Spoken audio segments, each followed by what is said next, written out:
प्रायोजक हैं गोल्डी मसाले। नमस्कार, मैं हूं प्रदीप विश्वकर्मा और आप देख रहे हैं आज का मुद्दा। और आज का हमारा मुद्दा है किसान बना मुद्दा।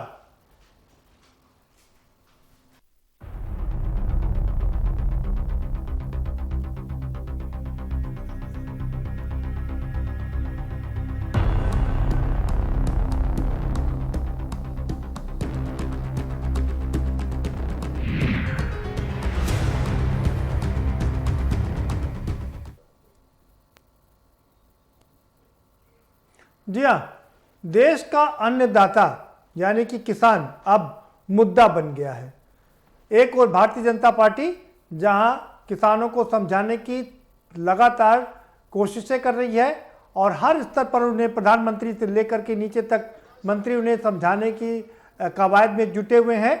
आज उत्तर प्रदेश के मुख्यमंत्री ने भी किसानों को सम्मानित करने का काम किया और उन्हें समझाने का काम किया और लगातार उन्हें ये बताने की और जताने की कोशिश की जा रही है कि प्रधानमंत्री नरेंद्र मोदी ने जो 3 बिल ये लेके आए हैं वो किसानों के लिए बहुत ही हितकारी है। और इसी को लेकर के लगातार जोरदार तरीके से पार्टी, सरकार और सब लोग लगे हुए हैं, लेकिन किसान है कि मानने को तैयार नहीं। आज किसान आंदोलन का 28वां दिन है। इस पूछ की रात में हाड़ कपा देने वाली पूछ की दिन में और परेशान कर देने वाली ठंडक में भी किसानों ने अपना आंदोलन जारी रखा है और सरकार को चेतावनी दे दिया है कि इसे हल्के में ना ले। उधर सरकार आज संबित पात्रा ने प्रेस कॉन्फ्रेंस करके इस किसान आंदोलन को सीपीएम का यानी कि कम्युनिस्ट पार्टी का एक एजेंडा करार दे दिया और कहा कि अभी तक कम्युनिस्ट इसके पीछे है। ये कोई पहली मर्तबा नहीं है जब सरकार ने और भारतीय जनता पार्टी ने इस आंदोलन को मिसगाइडेड कहा और इसके पहले वो कांग्रेस का आंदोलन, दूसरी पार्टियों का आंदोलन लगातार करार देती रही और बीच में खालिस्तानी, पाकिस्तानी, चाइनीस्तानी तमाम तरह के तानी भी इसमें आते रहे। लेकिन किसान अपने मुद्दे पर अडिग है और वो अड़े हुए हैं। वो कहते हैं कि किसी भी कीमत पर तीनों बिल के वापस लेने तक ये आंदोलन जारी रहेगा। आखिर ये डेडलॉक कैसे टूटेगा, ये अपने आप में सबसे बड़ा सवाल है। सरकार लगातार समझाने की कोशिश कर रही है और अब 25 दिसंबर को एक बार फिर प्रधानमंत्री सबके सामने होंगे, किसानों को समझाएंगे और इसी दिन 9 करोड़ लोगों को 18,000 करोड़ रुपए किसानों के खाते में भी भेजे जाएंगे। उनको इस तरह से भी मनाने की कोशिश की जाएगी। लेकिन क्या हल निकलेगा 25 दिसंबर? क्या सेंटा क्लॉज कोई बड़ा गिफ्ट लेकर के आएंगे किसानों के लिए भी और सरकार के लिए भी? क्योंकि दोनों के लिए ही मुश्किल है ये। और इसी पर हम करेंगे चर्चा। हमारे साथ में खास मेहमानों का पैनल जुड़ा हुआ है, हम उनसे आपका परिचय कराएंगे, लेकिन उससे पहले आपको एक रिपोर्ट दिखा देते हैं। देखिए ये रिपोर्ट।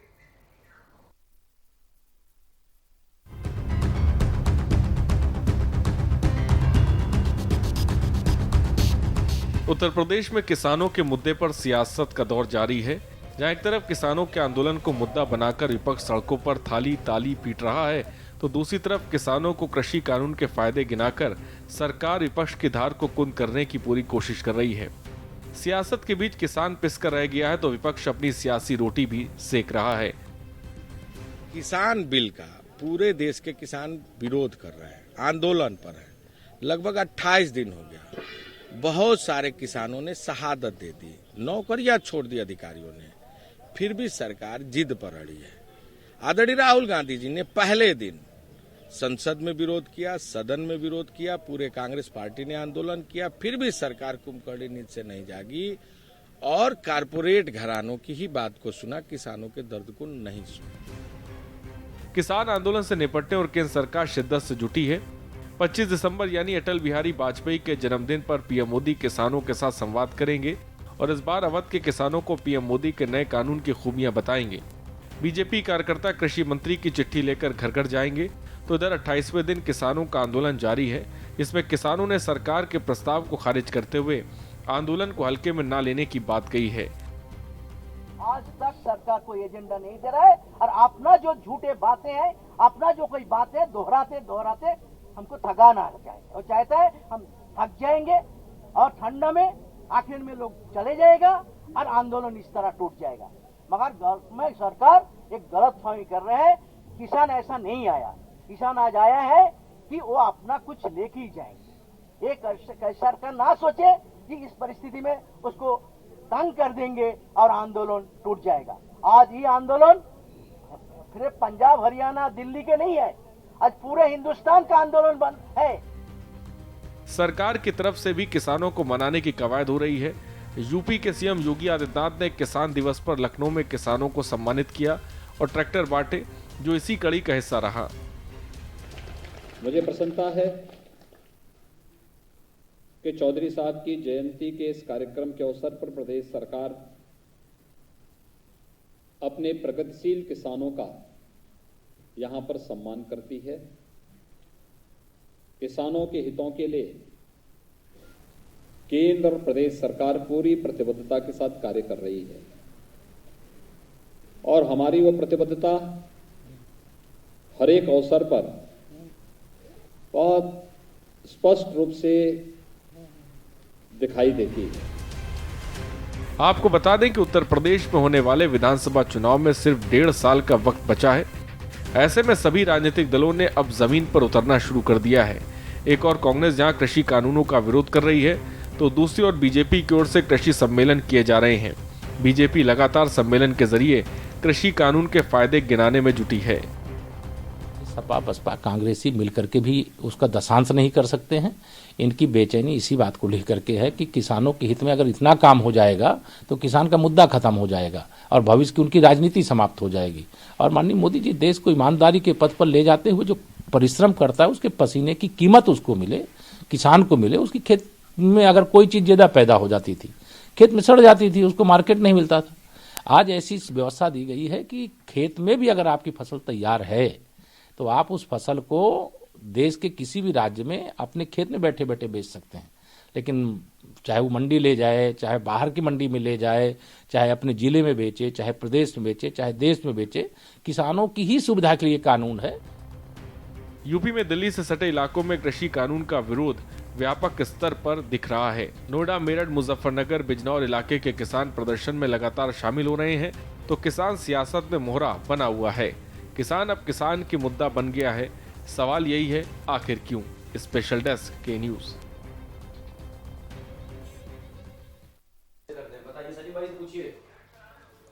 जी हाँ, तो किसान अब बन गया है मुद्दा और विपक्ष उसको लेकर के जहाँ सियासत कर रहा है तो सत्ता पक्ष उसको समझाने की कोशिश कर रहा है।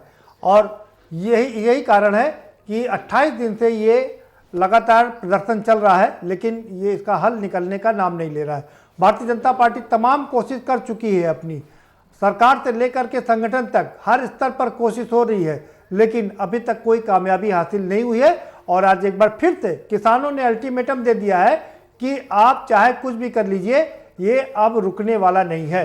दूसरी ओर संबित पात्रा ने प्रेस कॉन्फ्रेंस की और प्रेस कॉन्फ्रेंस करके किसान आंदोलन को वामपंथियों के हाथे हाईजैक करने की बात की और कहा कि वामपंथियों ने इसे हाईजैक कर लिया है और वो इसको गुमराह कर रहे हैं। चर्चा करेंगे, हमारे साथ में खास मेहमानों का पैनल है, हम उनसे आपका परिचय करा देते हैं। गौरव मिश्रा हमारे साथ में जुड़ चुके हैं, भारतीय जनता पार्टी के प्रवक्ता है, बहुत स्वागत है गौरव मिश्रा जी आपका। मुकुट सिंह हमारे साथ में जुड़ चुके हैं, महामंत्री हैं किसान सभा के, आपका भी बहुत स्वागत है मुकुट सिंह जी। मोहम्मद अब्बास जुड़े हुए हैं, पूर्व मंत्री हैं, समाजवादी पार्टी के वरिष्ठ नेता हैं, आपका स्वागत है। और हमारे साथ लखनऊ स्टूडियो से सुधांशु वाजपेयी जुड़ चुके हैं, कांग्रेस के प्रवक्ता हैं, आपका भी बहुत स्वागत है। सीधा रुक करेंगे मुकुट सिंह जी का। मुकुट सिंह जी, कैसे निकलेगा हाल इसका? 28वां दिन है, किसान पूस की इस सर्द भरी दिनों में रात में ठंडक में बाहर सोने को मजबूर है। जी बात नहीं क्लियर नहीं सुनाई दे रहा है, बहुत इसको कर रहा है और वीडियो भी नहीं, वीडियो आपकी तस्वीर नहीं दिख रही। मेरी तस्वीर नहीं दिख रही कोई बात नहीं है, मेरी तस्वीर नहीं दिख रही कोई बात नहीं है, आपको मेरी आवाज सुनाई पड़ रही होगी। आंदोलन का आज 28वां दिन है, कैसे डेडलॉक खत्म होगा? आवाज बहुत गूंज आ रही है।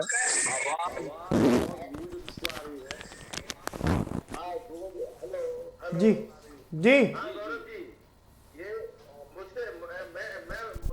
जी जी, मुकुट सिंह जी, आप ही से सवाल है मेरा।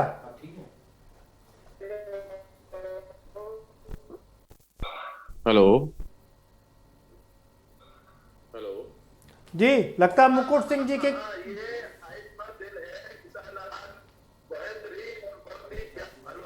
जी जी, आवाज आ रही है? मैं आप अपनी बात रख सकते हैं मुकुट सिंह जी। था कि ये किसान आंदोलन हिंदुस्तान के इतिहास में एक अनोखा और बहुत ही बेमिसाल आंदोलन है। 3 काले कानून और बिजली बिल के खिलाफ ये आंदोलन है, और अगर ये कानून जो लागू होंगे तो इससे खेती किसानी बर्बाद हो जाएगी, सत्यानाश हो जाएगी। कॉरपोरेट्स के हवाले हमारी खेती और एग्रो बिजनेस को कर दिया जाएगा। इसलिए किसान इस आंदोलन को लड़ रहे हैं, और आर पार की लड़ाई ये किसानों के जीवन मौत का सवाल है। और किसानों ने, हमारा जो संयुक्त किसान मोर्चा है, उसने ये संकल्प लिया है कि इन काले कानूनों को वापस किए बगैर हम इस आंदोलन को वापस लेंगे, नहीं होगा खत्म। और जहां तक सरकार का रुख है बदनाम करने के लिए तरह तरह के ये हथकंडे अपना रहे हैं। कभी खालिस्तानी कहा, पाकिस्तानी कहा, चीनी कहा, कुछ भी जो इनके, लेकिन ये इनका चला नहीं। तो अब ये वामपंथियों का उसका आरोप लगा के, कल इस आंदोलन से सरकार हिल गई है। सरकार के जो अपने समर्थक हैं वो छोड़ छोड़ के भाग रहे हैं, और इन पात्रा साहब का जिनका जिक्र कर रहे थे, उनको ये वो क्या कह दे, उनकी बात का तो कुछ पता ही नहीं क्या कह दे। लेकिन अकाली दल उनको छोड़ रहा है, और भी हनुमान बेनीवाल ने समर्थन के इस तमाम समितियों से इस्तीफा दे दिया है। हमारे तमाम किसानों का 500 संगठन है, हिंदुस्तान के 500 किसानों का संगठन है। इसलिए ये किसानों का संगठन है और पूरे देश के किसानों का संगठन है। और अगर ये कानून लागू होते हैं, और जैसा कि संसद ने पास किया है, तो इससे एमएसपी प्रभावित होगी। किसानों की शंका है। ठीक है, ठीक है, आप बने रहिए, हमारे साथ में आएंगे दोबारा। गौरव मिश्रा जी, आपने बात सुना, 500 किसान संगठन हैं जो आंदोलनरत हैं। वो कह रहे हैं कि खेती किसानी बर्बाद हो जाएगी, एग्रीकल्चर पूरी तरीके से नष्ट भ्रष्ट हो जाएगा, और ये सारा इसका फायदा मिलेगा अंबानी अडानी को। वो भी ठीक ही कह रहे हैं, नष्ट भ्रष्ट हो जाएगा, लेकिन नष्ट भ्रष्ट किसका होगा? जो आढ़तिये बैठे हैं, जो बिचौलिए बैठे हैं, जो पंजाब और हरियाणा में 2000 करोड़ तक की जो कमाई करते हैं सिर्फ 2.5% के कर से, और उस पर इनकम टैक्स भी नहीं देते हैं, उनकी कमाई जरूर मारी जाएगी। सिर्फ 6% किसान जिनका अनाज, जिनका उपज एपीएमसी मंडियों तक पहुंचता है, उनको प्रभावित होना पड़ेगा इन कानूनों को आने से। लेकिन इन कानूनों के आने से अब लाभ किसको होगा? जो सबसे कमजोर किसान है, जो पायदान में सबसे पीछे खड़ा है, जिसकी उपज उसको बेचने में मजबूर होना पड़ता है। नहीं, गौरव जी एक बार सुन लीजिए। गौरव जी, सवाल सुन लीजिए। हम लोग इस पर बहुत चर्चा कर चुके हैं। अब ये बताइए कि डेडलॉक है, प्रधानमंत्री जी 25 दिसंबर को फिर से संबोधित करेंगे, 18 करोड़ का पैकेज भी देंगे किसान सम्मान के लिए, 9 करोड़ लोगों तक ये पहुंचेगा भी। तो लेकिन ये आंदोलन खत्म नहीं हो रहा है, कैसे टूटेगा ये डेडलॉक? जो ये धनराशि निर्गत करने जा रहे हैं किसान सम्मान निधि की, ये तो अनवरत देती चली जा रही है हमारी सरकार। और प्रधानमंत्री जी ने ही किसान सम्मान निधि और किसान मानधन जैसी योजनाओं को शुरू किया है, और किसानों तक जा रही है। कोरोना काल में भी कृषि प्रभावित नहीं हुई, और कृषि का ये किसान सम्मान निधि किसानों के खातों में सीधे गया है। तो ये तो एक प्रक्रिया का हिस्सा है। और 25 तारीख को एक बड़ा दिन है, भारतीय जनता पार्टी के लिए भी एक महत्वपूर्ण दिन है। पूर्व प्रधानमंत्री अटल बिहारी वाजपेयी जी की जन्मतिथि है। तो मुझे लगता है उस दिन देश के ब्लॉक स्तर तक के सभी किसानों के साथ प्रधानमंत्री जी सीधा संवाद करेंगे, सीधे उनको संबोधित करेंगे। और देश का किसान प्रधानमंत्री जी के साथ है, उनका विश्वास जो है वो प्रधानमंत्री जी के साथ है, और इस बात का प्रमाण अन्य प्रदेश दे रहे हैं। इसमें कुछ बताने की आवश्यकता नहीं। और रही आंदोलन की जहां तक बात है, आंदोलन के बारे में बहुत साफ और बहुत स्पष्ट तस्वीरें आई हैं कि किस तरीके से और किन लोगों ने इसमें पेनिट्रेशन किया हुआ है। हम ये नहीं कहते हैं कि किसानों की मांग जायज नहीं है। किसानों की मांग वो सभी मानी जाएंगी जो जायज है, और सरकार उस बिंदु पर लचर भी है और उनके साथ संवाद भी कर रही है, उसको स्वीकार करने के लिए भी तैयार है। मुझे लगता है प्रश्न वहां नहीं उठता है, दिक्कत वहां है जहां एजेंडा के तहत सरकार को अस्थिर करने के लिए, उपद्रव फैलाने के लिए, हिंसा फैलाने के लिए एक सुनियोजित तरीके शाहीन बाग मॉडल की तरह इस आंदोलन को अपनाया जा रहा है, और ये वही सारे लोग आ रहे हैं इसमें। ठीक है गौरव मिश्रा जी, आपने बहुत बड़ी बात कही कि सरकार को अस्थिर करने के लिए और उपद्रव फैलाने के लिए सब काम किया जा रहा। बने रहिए। मुकुट सिंह जी, मैं आपको बता दूं, आप हाथ मत उठाइए, हम पहले अपने सारे मेहमानों को इस चर्चा में शामिल करेंगे, उसके बाद दोबारा से आपके पास आएंगे। आप इत्मीनान से बैठ जाइए, आपकी पूरी बात सुन ली गई है। सुधांशु वाजपेयी जी, गौरव जी कह रहे हैं कि ये मुद्दा जो है ये सरकार को अस्थिर करने का एक प्लान है। देखिए, ये भाजपा की है, वो देशद्रोही है, वो खालिस्तानी है, वो आतंकवादी है, वो आतंकवादी है, वो नक्सलाइट है, वो वामपंथी है। मगर अगर वो सब खालिस्तानी हैं तो कृषि मंत्री जी उनसे वार्ता क्यों करते हैं? ये बात इनको बतानी चाहिए। सरकार लचर क्यों है? क्या अभी तक इस किसान आंदोलन में कोई हिंसा हुई? ऐसा कुछ दिखा जिसके आधार पर ये कह रहे हैं? अरे सिगुफे खड़े करना तो अलग बात है, सिगुफे कोई भी खड़ा कर सकता है। और जिस मंडी व्यवस्था की ये बात कर रहे हैं उस पर ये बताएं, बिहार में तो मंडी व्यवस्था कब की खत्म है? बिहार के किसानों को क्या मिल गया इतने दिनों में? ये बताएंगे? किसानों का मक्के की फसल औने पौने दामों में बिहार के किसानों को बेचने के लिए मजबूर होना पड़ा। ये क्यों नहीं बता रहे हैं कि मोदी जी ने जो हेलीकॉप्टरों में उड़ रहे थे चुनावों में, जो चुनावों में एडवांस लिया है अंबानी अडानी का, वो अदा करने के लिए ये अन्नदाता पर लाठी भी चलवाएंगे, वाटर कैनन भी खुद चलवाएंगे, 15 फीट की खाइयां भी खुदवाएंगे। और 28 किसान शहीद हो चुके हैं, मगर इनको शर्म नहीं आती है। प्रधानमंत्री गुजरात जा रहे हैं, मध्य प्रदेश जा रहे हैं, मगर किसानों से संवाद का उनके पास समय नहीं है। वो बैठकर तमाम अन्य तरीके के काम कर रहे हैं, मगर किसानों से संवाद का उनके पास समय नहीं है। जो बॉर्डर पर किसान बैठे हुए हैं, 28 किसान शहीद हो चुके हैं। 4 डिग्री टेम्परेचर में वो किसान अगर 28 दिन से बैठे हुए हैं तो ये बहुत ही शर्मनाक है। और ये सरकार की हरधर्मिता और अहंकार है जिसको डूबना ही डूबना है। ठीक है, मोहम्मद अब्बास साहब क्या कहेंगे आप? गौरव मिश्रा जी बड़ा आरोप लगा रहे हैं कि आप लोग सरकार को अस्थिर करने के लिए और कई तमाम और बड़े आरोप लगाए गौरव जी ने, क्या कहेंगे? लेकिन पूरा देश देख रहा है कि देश का अन्नदाता सड़कों पर है। मैं आज सबसे पहले स्वर्गीय चौधरी चरण सिंह किसानों के मसीहा का आज जन्म दिवस भी है, और सारा देश का किसान दुखी मन से किसान नेता को याद कर रहा है।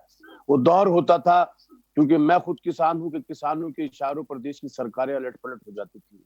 लेकिन आज किसानों को गुमराह करके जो अडानी अंबानी का, चौधरी चरण सिंह जी कहते थे, धरती पुत्र मुलायम सिंह कहते हैं, अखिलेश जी की भी यही मान्यता है कि देश की तरक्की और खुशहाली का रास्ता खेत और खलिहानों से होकर जाता है। ये बोल रहे, मगर अफसोस मेरी बात पूरी भाई, ये अब्बास साहब ये बात सारी हम लोग कर चुके हैं, लेकिन जरा ये बता दीजिए, गौरव मिश्रा जी बड़ा आरोप लगा रहे हैं कि आप लोग सरकार को अस्थिर करने की कोशिश कर रहे हैं, आंदोलन इसीलिए कर रहे हैं। कि किसानों की लाशों पर टास मारते हुए अडानी अंबानी के हितों के लिए ये बिल लाया गया है। सारा देश चीख चीख के कह रहा है, बस बहरी गूंगी सरकारें इसको अनदेखा कर रही हैं। जब भी इनके खिलाफ कोई सड़कों पे उतरता है वो देशद्रोही हो जाता है। इनकी देश प्रेम की परंपरा ही अलग है, देश प्रेम की गाथा ही अलग है। किसको देशद्रोही कर दे, किसको देश प्रेमी कर, कुछ नहीं पता। लेकिन ये सत्य है कि समाजवादी पार्टी के राष्ट्रीय अध्यक्ष अखिलेश यादव जी ने कह दिया है 25 तारीख से चौपालें लग रही हैं, उसके बाद बड़ा आंदोलन समाजवादी पार्टी करेगी और हम इस सरकार की ईंट से ईंट बजाने का काम करेंगे। मारेंगे तो नहीं, लेकिन मानेंगे भी नहीं। ठीक है, जबरेंगे तो कानून वापस नहीं होगा। लाठी डंडे हम पे बरस रहे हैं, ठंडी फुहारें हम पे बरस रही है।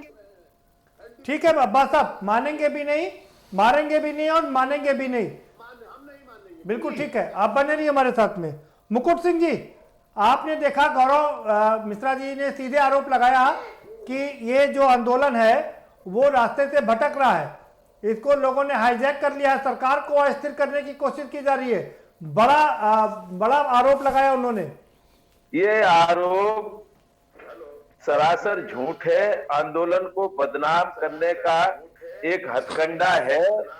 देश भर में किसान आंदोलन फैल रहा है, अब इनको कुछ नजर नहीं आ रहा है, इसलिए इस तरह की ये बातें कर रहे हैं। दूसरा मैं कहना चाहता हूं, अभी आप कह रहे थे एमएसपी के सवाल में, खरीद के उस सवाल में हम कह रहे हैं कि 6000 का आप रख लो अपने पास, लेकिन स्वामीनाथन कमीशन ने जो सिफारिशें की, माननीय प्रधानमंत्री ने उसका वादा किया था। मुकुट सिंह जी, गौरव मिश्रा जी कह रहे हैं कि स्वामीनाथन रिपोर्ट पूरी की पूरी लागू कर दी गई है।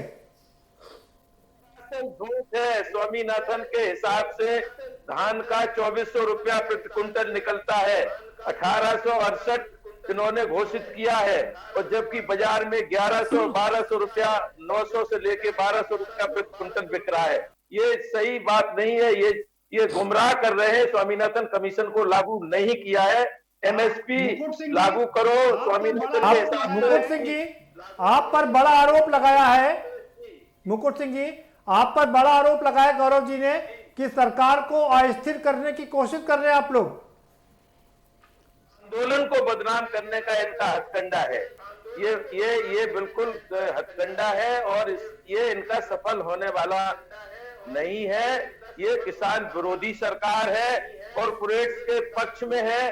और आप बताइए, अगर ये अभी आया कानून, लेकिन इससे पहले अडानी अंबानी को इन्होंने स्टोरेज के लिए, गल्ला के स्टोरेज के लिए पहले ही से गोदामें बनाने का और बड़ी बड़ी रकम बैंक से कर्जा दिया हुआ है। तो ये तो अडानी अंबानी लिख रहे हैं, ये कानून अडानी अंबानी लिख रहे हैं, ये सरकार को उसकी। ठीक है मुकुट सिंह जी बने रहिए हमारे साथ। ठीक है गौरव मिश्रा जी, आपने सुना मुकुट सिंह जी को, वो कह रहे हैं कि आप आंदोलन को बदनाम करने की कोशिश कर रहे हैं। तो क्या वो वीडियो सारे झूठ बोल रहे हैं जिसमें शर्जील इमाम का और खालिस्तान का बैनर लहराया जा रहा है, शर्जील इमाम को छोड़ने की बात की जा रही है, सोरा भास्कर जा रहे हैं, भाजपा के नेता पाकिस्तान जिंदाबाद के नारे लगाते हुए पकड़े गए वहां पे, और इतना ही नहीं, पाकिस्तान जिंदाबाद के जा रही है। शांत रहिए, अभी मोहम्मद अब्बास जी अभी सुन लीजिए, आप सुनने का धैर्य रखिए। और वहां पे ड्राई फ्रूट की गाड़ियां जा रही हैं, मिठाइयों की गाड़ियां जा रही हैं, शराब की दुकानों पे बिक्री बढ़ रही है, आंदोलन किसानों को ड्राई फ्रूट नहीं कर रहा है। आप जहर देंगे किसानों को? बिल्कुल, किसानों को ड्राई फ्रूट खाने का अधिकार नहीं है। इस देश का किसान अपना पसीना बहा करके देश के लोगों को ड्राई फ्रूट खिलाता है, लेकिन कम से कम पिकनिक वाला आंदोलन किसान नहीं करता है। किसान ठंड में बैठे हैं, किसान का हक नहीं है, आपकी नहीं है। तो आपकी दुकानों की बिक्री बढ़ जाना, आपकी दुकानों की बिक्री बढ़ जाना क्या प्रमाण देता है? क्या प्रमाण देता है?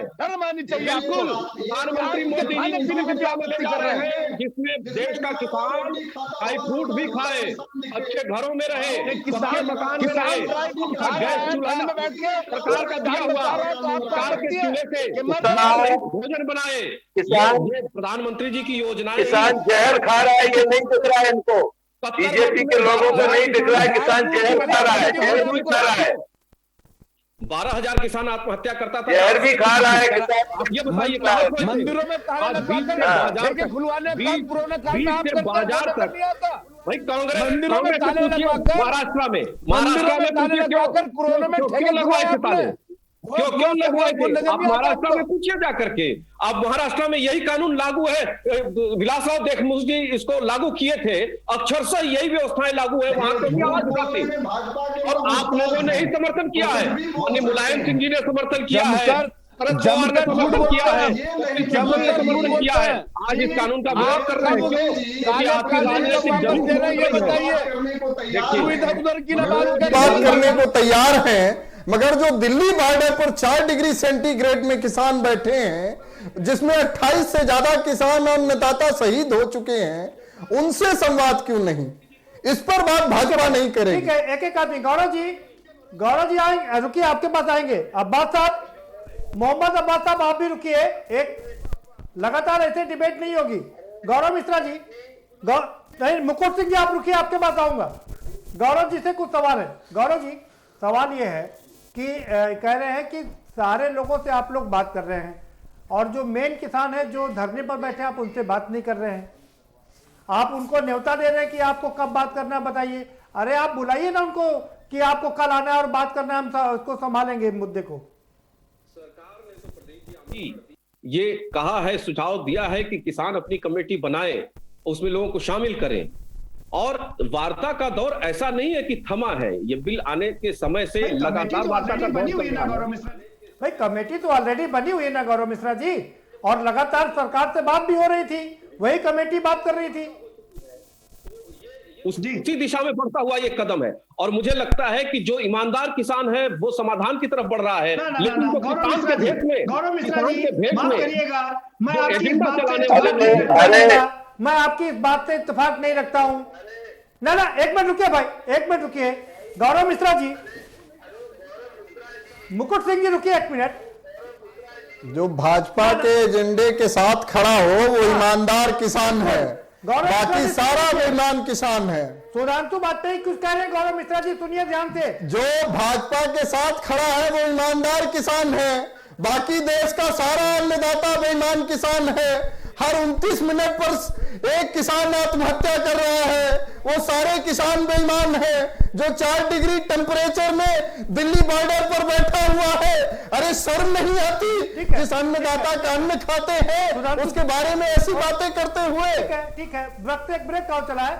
हमारे साथ एक और खास मेहमान जुड़ चुके हैं। गौरव मिश्रा जी, मैं आपके पास आऊंगा, पूरा समय दूंगा, एक ब्रेक लूंगा और ब्रेक पर जाने से पहले अपने सभी मेहमानों से यह निवेदन करूंगा कि वो अपनी अपनी बारी पर बोले, जिससे कि बात सही से समझ में आ सके, लोगों तक सही से बात पहुंच सके। छोटा सा ब्रेक, और ब्रेक के पर आएंगे तो चर्चा के सिलसिले को आगे बढ़ाएंगे। ये क्योंकि लड़ाई बड़ी दिलचस्प मोड़ पर पहुंच चुकी है।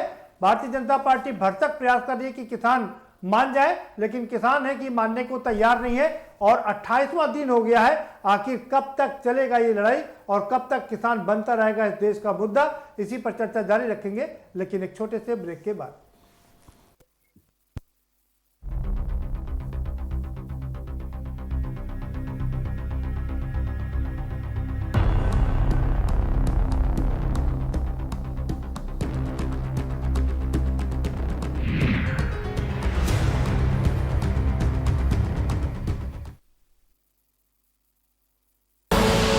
आप देख रहे हैं के न्यूज, खबरों का सारथी।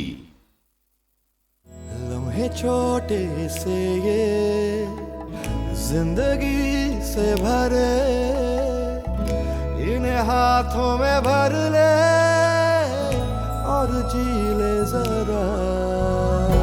मुसाफिरा तू है चला, मुसाफिरा रे। छोटे छोटे लम्हों का अनोखा सफर, कमला पसंद, अनोखा स्वाद। GGS Education Group launches 20% discount on academic fee of courses MBA, BBA, BCA, BFSI and GM, D Pharma, B Pharma. Offers best infrastructure, best transport facility, best academic service and best placement service. Register today to avail 20% discount. Call 9971 496 497 or visit the campus Kanpur Lucknow Highway near Unnao. GGS Education Group. मस्त है, बड़े मस्त है, test में भी लज्जत है। बावर्ची की सोया बड़ी, बावर्ची न्यूट्री सोया बड़ी और टेस्ट में बड़े मस्त है। खुदी को आजमाया है तो ये अंदाज आया है, खुदी को आजमाया है तो ये अंदाज आया है। तुम में भी मैं हूं, शुद्ध प्लस पान मसाला। आप देख रहे हैं के न्यूज, खबरों का सारथी।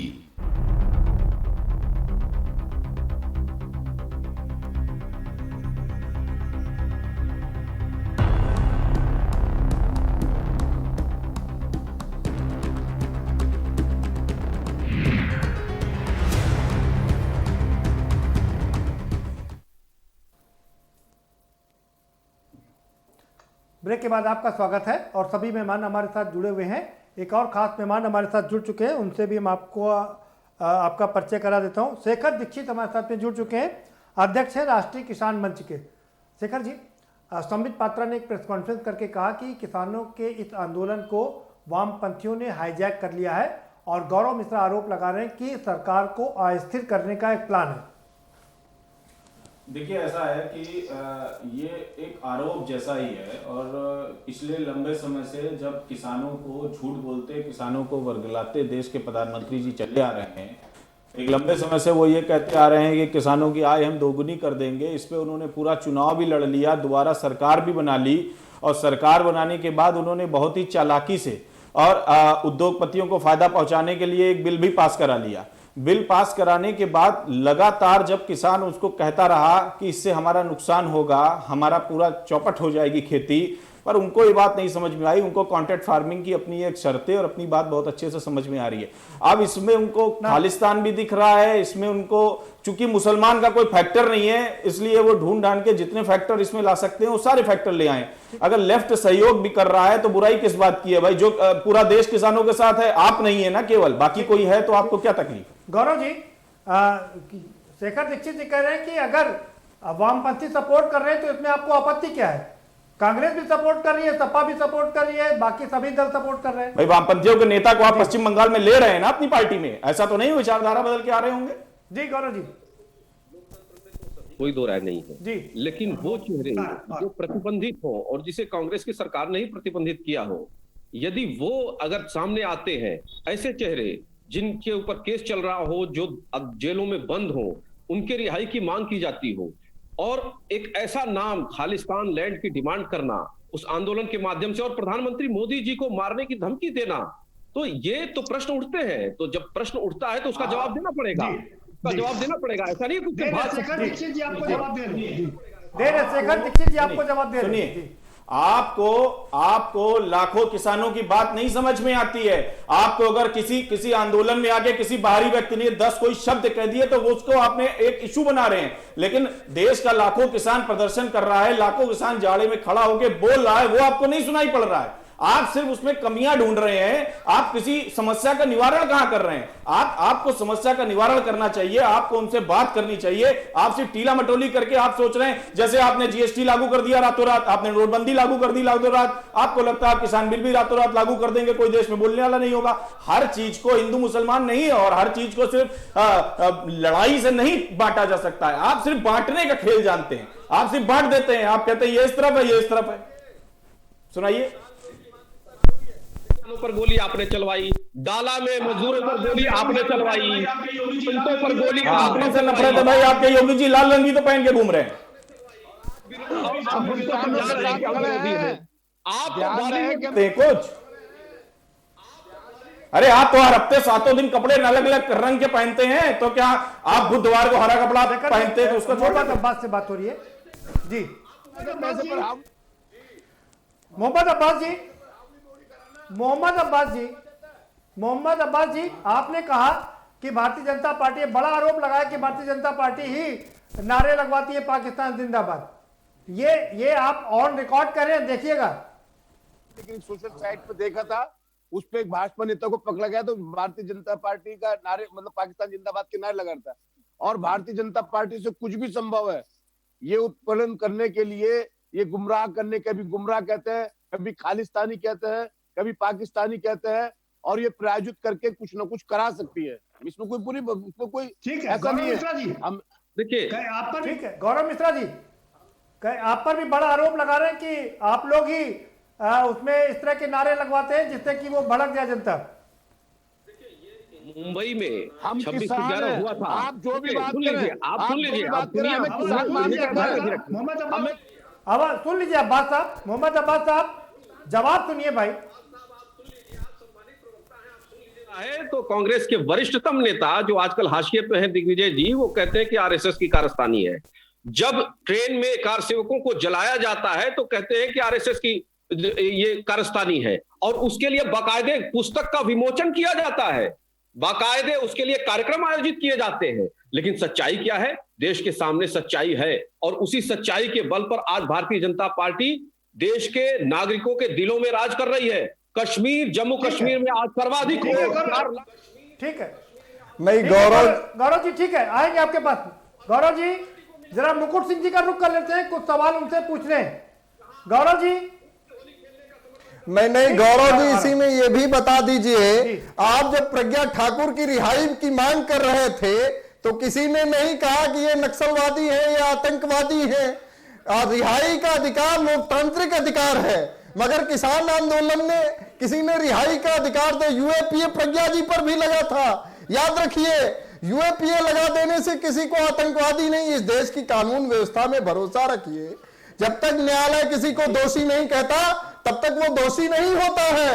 आरोपी को दोषी बताना ये कहां तक न्यायोचित है। और बातें बरगलाइए नहीं, किसान आंदोलन पर बात करिए, इधर उधर मत जाइए। ठीक बात है, रुकिए। सुधांशु जी आप भी रुकिए। गौरव आ रहा शेखर जी आपके पास। गौरव मिश्रा जी आप भी रुकिए, आपके पास आऊंगा। मुकुट जी के पास चलेंगे भाई। मुकुट सिंह जी, आप पर यह आरोप लग रहा है कि केरल और वामपंथियों ने आपके इसको हाईजैक कर लिया है, और ये तो एक बड़ा आरोप है। मैं आपसे कहना चाहता हूं कि ये भाजपा का सरासर झूठा प्रचार है। और ये भी मैंने शुरू कहा, इसको ऐतिहासिक, इस माने में भी ऐतिहासिक है कि शांतिपूर्ण है। पूरे देश में आंदोलन हो रहा है, बॉर्डरों पर दिल्ली के, मैं खुद रह के आया हूं वहां, आज मैं इटावा आज ही आया हूं। ठीक है, आप जल्दी से जरा ये भी समझा। नहीं वो ठीक है, आप जल्दी से जरा ये भी समझा दीजिए मुझे। ये भी आरोप लग रहा है कि जब केरल में एपीएमसी खत्म की गई थी तब आप लोगों ने आंदोलन नहीं किया था। प्रति कुंटल धान का मिल रहा है। मैं बीजेपी के प्रवक्ता महोदय से कहना चाहता हूं कि देश में सबसे ज्यादा धान का रेट, एपीएमसी तो नहीं है ना वहां पर सर। धान का मूल्य जो है वो केरल में 2750 रुपया मिल रहा है। वहां की व्यवस्था है, वहां किसानों को, जहां पर बाकी सरकारें वहां पर चीजें दुरुस्त है, पर बाकी सरकारें वहां पर चीजें दुरुस्त है, जहां भाजपा की सरकार है वहां खराब है क्या? इसमें 1100 रुपया धान है, केरल में 2750 रुपया कुंटल धान है क्या? यहाँ मक्का 900। वहां पर एपीएमसी खत्म की गई थी। सवाल यह कि जब वहां पर एपीएमसी खत्म की गई थी आंदोलन क्यों नहीं हुआ? नहीं है, कोई गलत बात नहीं कहे। पिछले अभी जो आप साथी कुछ कांग्रेस के समय की बात कर रहे हैं, किसान सभा ने और किसान संगठनों ने लगातार लड़ाई लड़ी है और एमएसपी के लिए, कर्जा माफी के लिए और इन काले कानूनों के खिलाफ लगातार हम लोग कर रहे हैं। नौ उदारवादी नीतियों के खिलाफ। ठीक है मुकुट सिंह जी, ठीक है मुकुट जी बने रहिए हमारे साथ में। शेखर दीक्षित जी आपसे भी मेरा वही सवाल है। केरल में एपीएमसी खत्म की गई, बिहार में एपीएमसी खत्म की गई, तमाम अन्य राज्यों में खत्म की गई, किसान आंदोलन नहीं हुआ। लेकिन जब इस बार ये बिल आए तो जबरदस्त आंदोलन। देखिए बात यह है जाए कि कांग्रेस ने किसानों के लिए क्या किया, समाजवादी ने किसानों के लिए क्या किया। तो देखिए कांग्रेस के रिजीम में भी किसान ऐसे ही परेशान था, समाजवादी के रिजीम में भी सरकार ऐसे ही परेशान था, बसपा के भी रिजीम में ऐसे ही परेशान था और आज भाजपा में भी परेशान है। ऐसा नहीं है कि समाजवादी पार्टी का जब था हमने आंदोलन नहीं किया या कांग्रेस में हमने आंदोलन नहीं किया। हम निरंतर आंदोलनरत थे, हम निरंतर इस चीज की मांग कर रहे थे, निरंतर इस चीज के बारे में कर रहे थे। जब ये बिल आया और ये पूरे देश में खत्म, जैसे बिहार में आप देखिए कृषि का जीडीपी गिर गया, बिहार के हालात खराब हैं।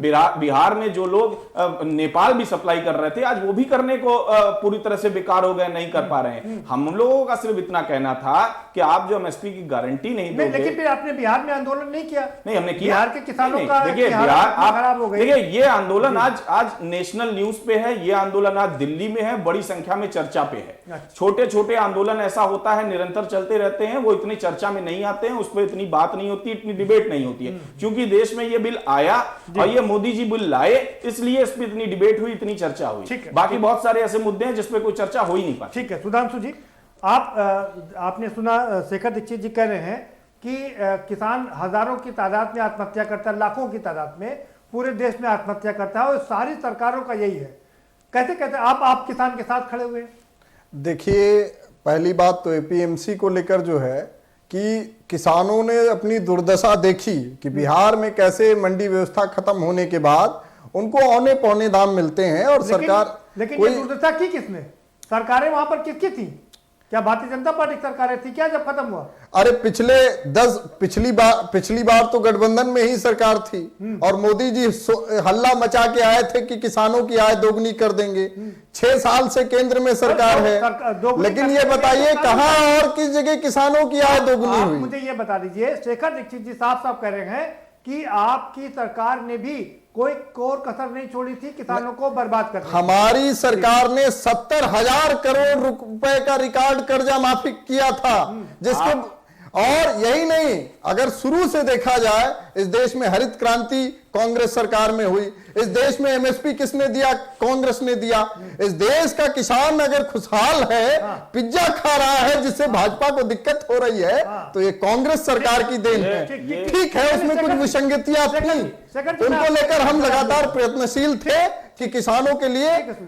ठीक है, आपसे शेखर जी मैं आपसे जवाब लूंगा, लेकिन जरा अब्बास साहब से भी इनका एक रिएक्शन ले लेते हैं। मोहम्मद अब्बास साहब, शेखर दीक्षित जी ने आरोप लगाया है कि आपकी समय में भी किसानों की हालत कोई बहुत अच्छी नहीं थी और उस समय भी सरकार में भी लगातार धरना प्रदर्शन और आंदोलन कर रहे थे। नहीं बता सकता, लेकिन गन्ने का सबसे ज्यादा रेट उत्तर प्रदेश में मिला। लखनऊ एक्सप्रेसवे सिर्फ किसानों को ध्यान में रखकर के एक्सप्रेसवे के 302 किलोमीटर इसलिए बनाया कि हर जिले की मंडियां वहां आएंगी, किसानों का उत्पादन सीधा दिल्ली और देश के अन्य भागों में जाएगा। उत्तर प्रदेश का जितना भी विभाग थे, उन सारे में डेवलपमेंट किसान को आधार बनाकर किया जाता था। ये भारतीय जनता पार्टी नहीं है कि अडानी और अंबानी के हितों को साधने के लिए विकास किया था। मुलायम सिंह यादव जी संरक्षक समाजवादी पार्टी धरती पुत्र इसलिए कहलाए जाते हैं, किसानों के पुत्र हैं, किसानों के मसीहा हैं। समाजवादी पार्टी का पूरा ढांचा, पूरा स्ट्रक्चर किसानों से भरा हुआ है, किसानों के बेटे हैं और बहुत बड़ा मतदाता समाजवादी पार्टी के साथ किसानों का जुड़ा हुआ है। हम किसानों की हर लड़ाई में हमेशा साथ। ठीक है, ठीक, जवाब दिला देते आपको। शेखर जी बहुत बेताब हो रहे हैं आपका जवाब देने के लिए। जी शेखर जी, आप दोनों लोगों का जवाब दीजिए, सुधांशु वाजपेयी जी का, मोहम्मद अब्बास। देखिए, मैं बहुत चाहूंगा, मैं 2003 के बाद जब स्वामीनाथन कमेटी की रिपोर्ट आई, उसके बाद आज तक हम लोग लगातार किसान आयोग के लिए तत्पर रहे। ना कांग्रेस ने कभी उसके लिए हामी भरा, ना समाजवादी ने कभी उसके लिए कोई हामी भरा और ना भाजपा ने उसके लिए कोई हामी भरा। आप बेसिक बात करिए कि किसान की खुशहाली कैसे होगी। कर्जा माफ कर देने से किसान खुशहाल नहीं होगा, आप उसको भीख दे देंगे उससे खुशहाल नहीं होगा। उसकी फसल का उसको सही मूल्य दीजिए जो कोई देना नहीं चाहता है। तो समाजवादी पार्टी में मैं भी आपको बता दूं अब्बास जी, समाजवादी पार्टी में मैंने 50 अपने ऊपर मुकदमे लगवाए आंदोलन कर करके, 20 बार मैं जेल गया। इसलिए गया क्योंकि मैं किसानों की बात निरंतर कर रहा था। जिस आप गन्ने की बात कर रहे हैं, आप उस चीनी मिलों के हालात उस समय देख लेते और जो हालात बदतर आज भी 563 करोड़ रुपया पुराने साल का बकाया है, पिछले साल का बकाया है, 10,000 करोड़ रुपया उत्तर प्रदेश का बकाया है। इसके लिए शर्म आनी चाहिए सारी पार्टियों को। और बाद में वो किसानों को 100 रुपए देके कहते हैं कि हमने बहुत बड़ा एहसान कर दिया, उनका पैसा उनको देते नहीं है। ठीक है, गौरव मिश्रा जी आप कुछ कहना चाह रहे हैं? 70,000 करोड़ का कर्जा माफ हुआ था शेखर जी। उन्होंने कह दिया, दीक्षित जी ने कह दिया कि कर्जा माफ करने से कुछ नहीं होगा, किसान फिर से कर्जदार हो जाएगा। नहीं तो एमएसपी भी हमारी सरकार में लागू हुई थी। हालत में सुधार तब होगा जब उनको वास्तविक में उनकी जो लागत है वो निकले और प्रॉफिट हो, तब। माननीय राहुल गांधी जी ने कहा है कि सरकार आने पर ये तीनों काले कानून डस्टबिन में डाल दिए जाएंगे और समर्थन मूल्य का कानून लागू किया जाएगा। इसके पहले क्या आपकी सरकारें नहीं थी क्या? अरे तो हमने बताया, तो एमएसपी तो हमारी ही सरकारों में लागू हुई। क्या आप ये जिस एमएसपी पर पूरी लड़ाई हो रही है वो कांग्रेस सरकार में लागू हुई। एक मिनट, क्या आपको अब लग गया है कि आप पिछले दो बार से चुनाव से बाहर हो गए? आपको क्या आप समझ में आ गया किसानों की दशा की वजह से आप बाहर? नहीं, हम जब सरकार में थे तब भी किसानों के लिए प्रतिबद्धता अगर न होते तो 70,000 करोड़ रिकॉर्ड का ये कर्जा माफी न करते। और जिसके बल पर किसानों, स्वामीनाथन आयोग की सिफारिश को भी कहा गया है जब हम सरकार में आएंगे स्वामीनाथन आयोग की सिफारिशें लागू होंगी। भट्टा परसौल की जिस घटना पे राहुल गांधी जी ने पीएम का नोट फाड़ा था, वो पूरा पढ़ के देखिए। अरे देखिए ना, राहुल गांधी जी वो लड़ाई आज भी लड़ रहे हैं। नहीं लड़ रहे हैं, राहुल गांधी आज भी किसानों की लड़ाई के साथ खड़े हुए। आप देखिए भट्टा परसौल से लेकर आज तक अगर कोई किसानों के साथ खड़ा है, अगर आप लड़ रहे हैं तो सारा क्यों रह गए? अच्छा, अगर किसानों के साथ भट्टा परसौल से लेकर अगर कोई खड़ा हुआ है तो सिर्फ और सिर्फ राहुल गांधी जी हैं। आप शेखर जी ठीक है, कह रहे हैं, ठीक है, नहीं हम कर रहे हैं। किसानों के साथ कौन है? आप दोनों की बात हो गई। गौरव जी के पास चलते हैं। हाँ गौरव जी, आप कुछ कहना चाह रहे थे? जी हाँ, साफ नेवले हैं ये किसान, साफ नेवले हैं। और आप जो तली पार और पली पार सवाल का जवाब भी मिल गया। किसान साफ नेवले हैं। पहले गौरव जी अपनी बात आपके पास रुक करूंगा, पहले गौरव जी अपनी बात पूरी कर ले। है तो वो पिछले उस समय तक लगभग 67-68 वर्षों में कृषि का बजट कितना एलोकेट होता था? 1,21,000 करोड़ रुपए। और हमारी सरकार सिर्फ 5 वर्षों में 2019 तक में इसको बढ़ा के कहां ले जाती है? 2,13,000 करोड़ रुपए। इसके बाद 75,000 करोड़ रुपए किसान मैं एक उदाहरण आपके सामने पेश गौरव मिश्रा जी, मैं एक उदाहरण आपके सामने पेश करना चाह रहा हूं। आप मुझे लगता है कि आप उसको अच्छी तरीके से क्लियर करेंगे। मैं कह रहा हूं कि ये कहा, दावा तो ये किया गया था देश में एलईडी बल्ब लगाए जाएंगे और उससे बहुत सारी बिजली खपत में बचत होगी। करोड़ों की तादाद में बिजली वो बल्ब लगाए गए, बिजली की हजारों मेगावाट बचत हुई, लेकिन आम आदमी के बिल का कोई भी उसमें कोई कमी नहीं आई, बल्कि उसमें बढ़ोतरी हो गई। वही हाल इसका भी है। बजट तो बढ़ गया, तभी तो आप उद्योगपतियों को दे रहे हैं सजा के थाली में, लेकिन किसानों की हालत नहीं सुधरी। यही भाजपा की रीति नीति है। जी जी, घंटे बिजली आती थी, 24 घंटे बिजली आती थी, हजारों मेगावाट, हजार। गौरव जी एक सवाल है, 14 दिन में मुख्यमंत्री ने कहा था भुगतान के लिए। जी, आज किसान को ये चिंता नहीं करनी पड़ती है कि रात में उठना है और 3 डिग्री 2 डिग्री में जाके सिंचाई करना है। उत्तर प्रदेश में अखिलेश यादव सरकार में लगवाए, ये बताने की आवश्यकता नहीं है। एक सब स्टेशन बनवाया, योगी सरकार ने तो पहले सब स्टेशन बनवाया। कैबिनेट में 85 लाख किसानों का कर्ज माफ किया, 36-36,000 करोड़ का। आप पहले देखिए हमारी सरकार ने क्या किया है। गौरव मिश्रा जी, शेखर दीक्षित पहले ही कह चुके हैं किसानों का ये छोटा छोटा कर्ज माफ करने से कुछ नहीं होगा। अरे 10,000 करोड़ गन्ना किसानों का जमाने से बकाया, दे दो वापस। कर्जा क्यों दे रहे हो? आज 3500 करोड़ रुपए मोदी जी ने चीनी मिलों को दिए, 10,000 करोड़ रुपए वापस नहीं कर सकते गन्ना किसानों का? भाई शेखर दीक्षित जी, वो तो कह रहे हैं किसानों के सीधे खाते में जाएगा, आप कह रहे हैं कि वो किसानों का 16,000 करोड़ रुपए अंतिम बजट में सरकार ने बताया था। जिस 3,500 करोड़ के जिस बजट पे इतना हल्ला करके बताया गया किसानों को दिया जा रहा है, वो निर्यात का था। तो और सरकार ने कहा था कि 14 दिन के अंदर अगर हम भुगतान नहीं किए तो ब्याज दिया जाएगा। मगर शर्म आनी चाहिए, ब्याज तो छोड़िए, 4 साल हो गए, किसानों को अभी तक मूलधन नहीं मिला। और मोदी जी चुनाव प्रचार में चिल्ला चिल्ला कर कह रहे थे किसानों की आय दोगुनी होगी। आप, मुझे पता है आपके पास जवाब है कि 4 साल में 1.25 लाख करोड़ रुपए किसानों को दिए गए। अब सवाल ये होता है 1.25 लाख करोड़ आपने 4 साल में दे दिया, तो ये 10,000 फिर इतना पैसा बाकी क्यों है? आप ही के पास आ रहा हूं गौरव जी।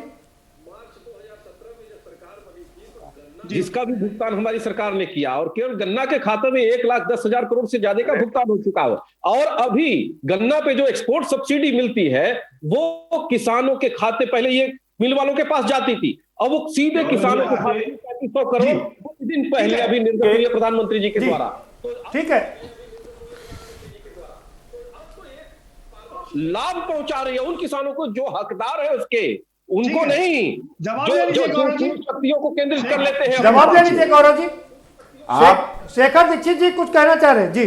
गौरव जी, आपके मुख्यमंत्री सूबे के मुखिया हैं, उन्होंने सत्ता बनते ही इस बात की गारंटी दी थी कि हम 14 दिन में भुगतान करवा देंगे। ऐसा क्या हो गया कि 3.5 साल होने पर भी अब वो उस मामले में बोलने से कतराते हैं? वही चीनी मिल जो चुनाव से पहले आपके रेडार पे थी, आज 3.5 साल में उन चीनी मिलों को आप पैसे तो देते हैं, लेकिन उन पर दबाव नहीं बनाते कि आप पुराना भुगतान चुका दे। आपको पता है आपको कोऑपरेटिव का कितना भुगतान बाकी है? चलिए प्राइवेट ने भुगतान नहीं दिया, कोऑपरेटिव का नहीं। आप चीनी बेच रहे हैं ना, ऐसा तो है नहीं कि आप चीनी बेच नहीं रहे हैं। आपके पास स्टॉक में चीनी पड़ी हुई है, आप उसकी खोई बेच रहे हैं, आप उसका सीधा बेच रहे हैं। आप सब कुछ बेचने के बाद ये कैसे कह सकते हैं कि आप पैसा नहीं देंगे? आप हर चीज में डिजिटलाइजेशन ला रहे हैं, किसानों को पैसे देने में डिजिटलाइजेशन लाने में क्या समस्या है? भाई डीबीटी के माध्यम से पैसा जा रहा है शेखर जी, आप कैसे आप नहीं, आप अरे भाई जब बकाया, मैं कह रहा हूं 593 करोड़ रुपया तो पुराना बकाया है। अगर पैसा जा रहा है तो पूरा पैसा क्यों नहीं जा रहा है? हमने अपना माल बेचा, हमारा पूरा पैसा हमारे खाते में दे दीजिए। उसके लिए हम वेट क्यों करें, हम इंतजार क्यों करें? आप तो डिस्लाइजेशन है, समय की कमी है भाई। अब आगे अपने मुद्दे पर वापस आते हैं, ठीक है सुधांश जी। 14 दिन में वादा किया था देने का, ये बकाया कैसे रह गया? मिल को बेचा नहीं है बल्कि उनकी कैपेसिटी को बढ़ाया है। कहीं की शुगर मिल ले लीजिए, रमाला के लिए लीजिए, गोरखपुर के लिए लीजिए, देवरिया के लिए लीजिए, सठियाओं के लिए लीजिए, सभी चीनी मिलों की स्थिति में सुधार किया है और गन्ना की खरीद अंतिम खेप तक की पेराई चालू रहती है। और भुगतान की भी जहां तक बात है, इतिहास में उत्तर प्रदेश के इतिहास में इतना गन्ना का भुगतान किसी सरकार ने आज तक नहीं किया था। उत्तर प्रदेश के इतिहास में पहली बार ऐसा हुआ है कि गन्ना मूल्य नहीं तय हुआ इस साल। 4 सालों में नहीं 4 सालों में बढ़ा ही नहीं, इस साल तय ही नहीं हुआ। ठीक है भाई, समय कम है हमारे पास में। मुकुट जी के पास चलते हैं। मुकुट सिंह जी, आखिर ये जो किसान आंदोलन चल रहा है, 28 दिन हो गए हैं, ये डेडलॉक कैसे खत्म होगा? किसान तो खुद मुद्दा बन गया है। तक ये सरकार इन काले कानूनों को वापस नहीं लेगी, बिजली बिल को वापस नहीं लेगी, तब तक ये आंदोलन वापस होने वाला नहीं है। और मैं दूसरी बात और गौरव जी आपको पूरा मौका दूंगा। ये सफाई दे रहे हैं, ये जुमलेबाजी है, ऐसी है जैसे 1.5 गुना। आपको पूरा मौका मिलेगा जवाब। गौरव जी आप शांत रहिए, आपको पूरा मौका मिलेगा जवाब देने का। जी मुकुल जी, कह रहा था कि ये सफाई जो काले कानूनों के संबंध में सरकार दे रही है, ये जुमलेबाजी है, वैसी ही जैसे 1.5 गुना दाम की, 2 गुना लाभ की, 2 करोड़ रोजगार देने की, 15 लाख देने की, ये इसी तरह की जुमलेबाजी है। ये सरकार बिल्कुल झूठ बोल रही है। सर ये बताइए कैसे खत्म होगा डेडलॉक? सर ये बताइए जल्दी से। कानूनों को वापस करके और फिर किसानों से बैठकर बात करना चाहिए। जो समस्याएं हैं, जो चीजें हैं सुधारने की, उसमें तैयार है किसान। ठीक है, किसान संगठन तैयार है। ठीक है, बने रहिए हमारे साथ में। शेखर दीक्षित जी, सरकार ने साफ कर दिया है कि ये जो बिल है वो किसानों के हितकारी हैं, वापस नहीं लिया जाएगा किसी भी कीमत पर, ये साफ संदेश दे दिया गया है। आप कह रहे हैं जब तक वापस नहीं होगा बिल और ये आंदोलन चलता रहेगा, आखिर ये आंदोलन खत्म कब होगा? देखिए, आंदोलन में किसान पिछले 70 साल से पूरी तरह से लिप्त है। आपको अब इस समय आंदोलन भीषण है दिख रहा है, और सरकार जो रवैया अपना रही है, भविष्य में उसको सरकार को खामियाजा भी भुगतना पड़ेगा और देखना पड़ेगा। पिछलियों ने अपनाया, उन्होंने भुगता, ये अपनाएंगे, ये भी भुगतेंगे। और रही बात बिल की, तो बिल इनको ठीक भी करना पड़ेगा और वापस भी लेना पड़ेगा। जी, कोई रास्ता निकलेगा क्या? जल्दी से बता दीजिए। नहीं, कोई रास्ता ऐसे नहीं निकलेगा जिस तरीके से सरकार निकालना चाह रही है, और सरकार मुझे लग रहा है कोई रास्ता निकालना भी नहीं चाह रही है, वो तो मजे कर रही, चुनाव लड़ रही है। ठीक है, सुधांशु वाजपेयी जी। देखिए, मैं तो ये कहूँगा कि मोदी जी को चाहिए जो पूंजीपतियों से एडवांस लिया है और वो वापस कर दें और किसानों की बात मान लें। किसान इस देश का अन्नदाता है और इस देश की अर्थव्यवस्था जो है किसानों की खेती बाड़ी पर चलती है। लेकिन ये सरकार जो है ये हठधर्मिता पर अड़ी हुई है, वो अपने अहंकार में डूबी हुई है। नहीं, अगर नहीं खत्म हुआ तो आप क्या करेंगे? आपकी अगली रणनीति क्या है? हम पूरे देश में किसानों को जागरूक करेंगे और हर प्रदेश में, हर खेत में, हर जगह गांव गरीबों और किसानों के बीच में जाके उनको जागरूक करेंगे और उनको ये बताएंगे कि या तो सरकार जाएगी, ये काले कानून वापस होंगे। यही तो गौरव मिश्रा आरोप लगा रहे हैं कि आप लोग सरकार अस्थिर करने की। नहीं, हम लोकतांत्रिक विधि से कर रहे हैं। हम ये नहीं कह रहे हैं कि हम लोकतांत्रिक विधि से कह रहे हैं कि वोट के अधिकार से जिस जनता ने, जिन किसानों ने इनको चुना है। मोहम्मद अब्बास साहब, आपका फाइनल कमेंट, कैसे खत्म होगा डेडलॉक, और अगर नहीं खत्म होता तो आपकी रणनीति क्या होगी अगली? वापस लेना पड़ेगा हर हाल में, और अगर सरकार इसको वापस नहीं लेती है तो समाजवादी पार्टी का संघर्ष का ऐलान है, और हर जोर जुल्म की टक्कर पर संघर्ष हमारा नारा है। ये पहले भी था और हम इसके लिए व्यापक प्रचार प्रसार कर रहे हैं। 25 तारीख से हमारी चौपाली शुरू हो जाएंगी, गांव-गांव जाकर इस बिल की असलियत, इस सरकार की असलियत हम बताएंगे। और आखिर में मैं एक शेर ही कहता हूं कि तू इधर उधर की ना बात कर, ये बता किसान अन्नदाता लुटा क्यों, मुझे रहजनों से गुजर नहीं, तेरी रहबरी का सवाल है। मोदी जी आय दुगनी करना चाहते थे, किसानों को लुटा दिया। ठीक है मोहम्मद अब्बास साहब, बने रहिए। गौरव मिश्रा जी, ठीक है मोहम्मद अब्बास साहब, बने रहिए। गौरव मिश्रा जी, आप 25 तारीख को प्रधानमंत्री सभी को किसानों को संबोधित करेंगे, देश की जनता को संबोधित करेंगे, 18 करोड़ रुपए देंगे, लेकिन कांग्रेस, सपा और किसान कह रहे हैं कि वो आंदोलन को और तेज करेंगे। कैसे खत्म होगा ये डेडलॉक? बात याद दिलाना चाहेंगे, जब देश में नोटबंदी हुई थी तो एक बहुत बड़ा वज्रघात हुआ था इस देश के ऊपर उन लोगों के अंदर में जो लोग मोटे धन इकट्ठा करके अपने यहाँ रखे थे, काले धन। और स्थिति ये हुई कि पूरी बात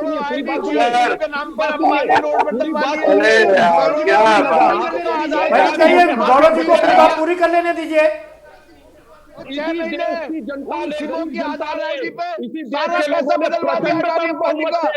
की सरकार बनाई और उसी वजह से देश का किसान भी जो सबसे कमजोर किसान है, जिनके लिए ये बिल आए हैं, वो देश के प्रधानमंत्री के साथ खड़ा है, उनके साथ खड़ा है। ये आंदोलन लेकर के नगरी नगरी द्वारे द्वारे घूमता है, कोई असर नहीं होगा। अब्बास साहब बहुत शुक्रिया।